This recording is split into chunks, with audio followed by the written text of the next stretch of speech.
guys, it's Kara and my dad Rob. Welcome to the show, and we're going to show you how to make and season a prime rib for a wonderful holiday dinner. Now to start, all we've got is, you can see the 9-pound rib roast. You want to put that in with bone down or fat up, either way if you have a boneless. You're going to need seasoning salt, pepper, and then, seasoning salt. We've got garlic here. We've got whole garlic cloves that he has sliced up. And now we're going to start to season it. Now this is actually 2 days before we're going to cook it. We're going to grill it on hickory coals. It gives it an amazing flavor. But load it with some seasoning salt, rub it in on all sides.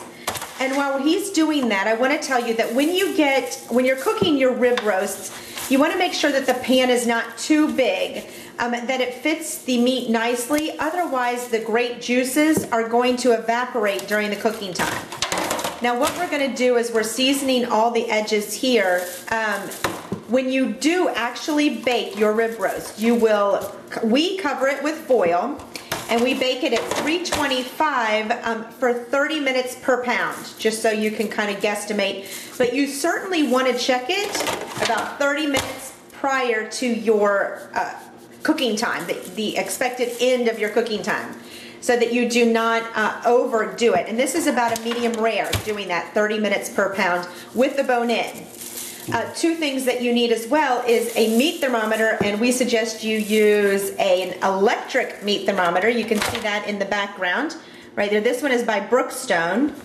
And then we also have a backup one right there, but really electric is the way to go. And you see we're loading this up. That looks amazing. We're gonna have some more tips on the blog, but what else can we share with them?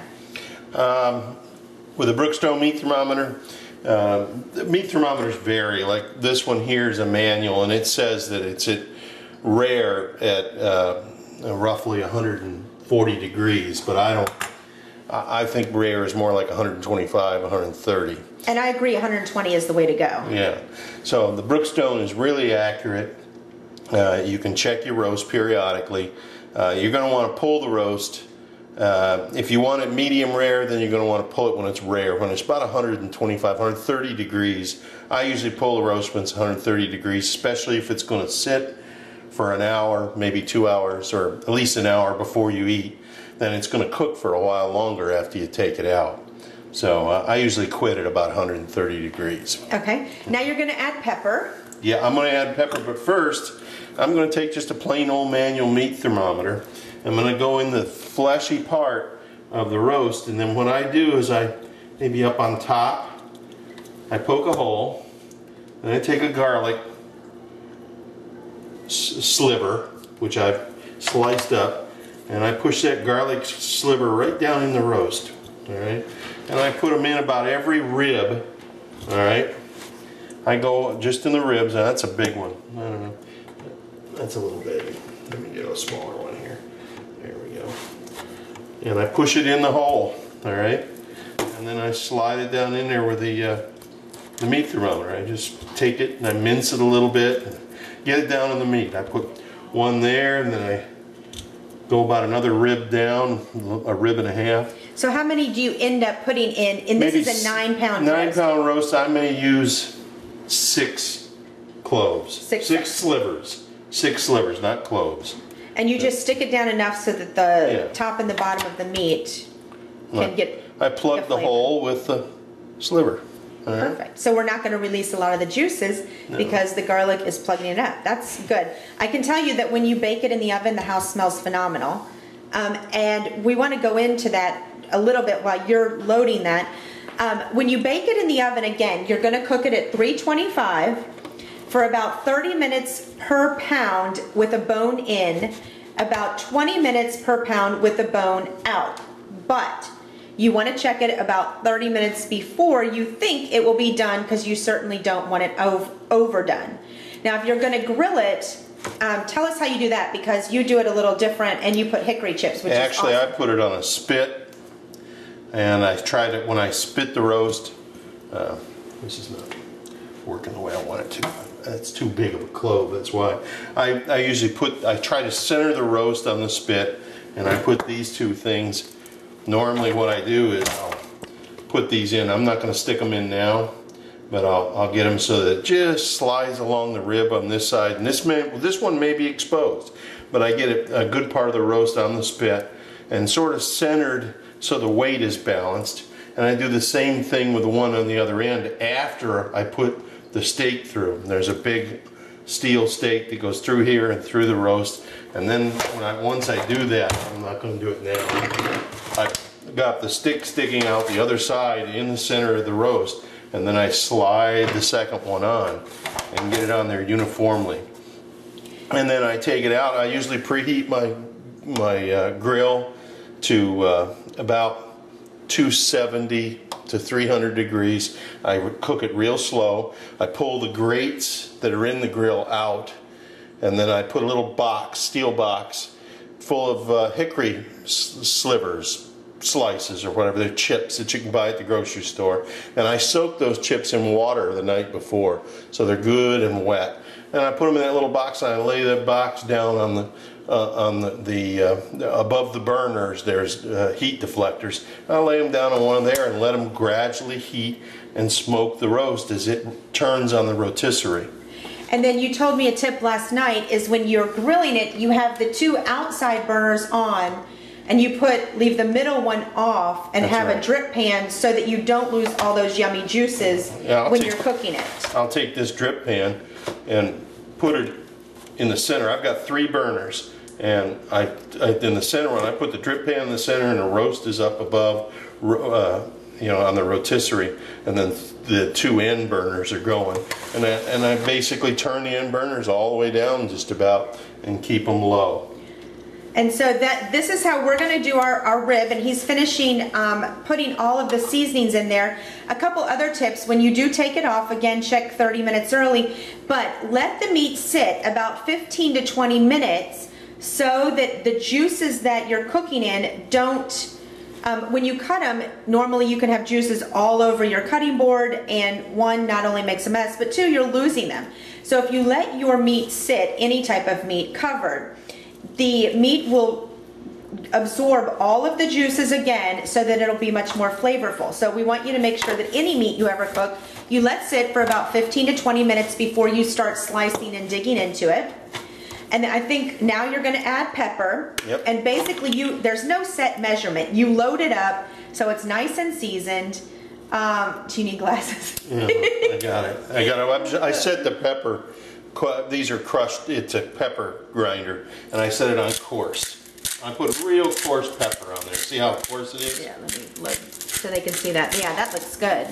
And then I sort of of course, I washed my hands before I did all this real good, but I put all this on and I rub it in real good.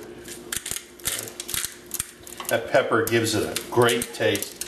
And you want to make sure you get all sides, so that as it cooks, it'll cook. Now, if you're going to bake it, you can bake it right in that pan. That's a good sized pan.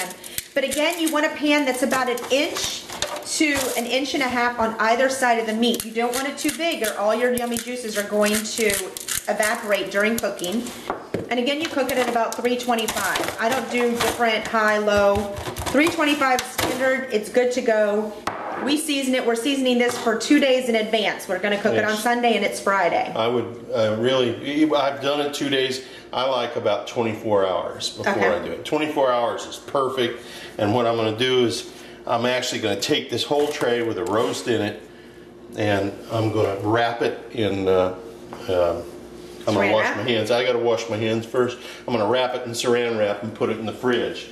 All right, your hands are washed, and what are we going to do next? Well, next, I'm going to wrap this up with saran wrap, and I'm going to put it in the refrigerator tonight, and then I'm going to cook it tomorrow.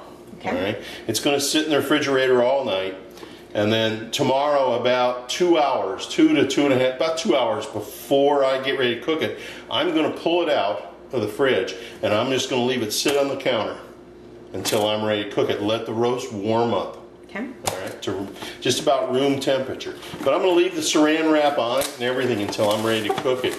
And then once I'm ready to cook it, I'm going to take the saran wrap off, I'm going to mount my skewers on the end, put my rod through the center of the roast as close to center as possible so it's balanced, and then put my other skewer on the other end of the rod, and I'm going to go out to the grill, pull where I've already pulled actually the grill part, the grill, no, whatever it is, the rakes and the so forth in the grill that you normally would cook steaks on. I pull those out to give myself plenty of room for the rotisserie to roll. And I've got a 3-burner grill.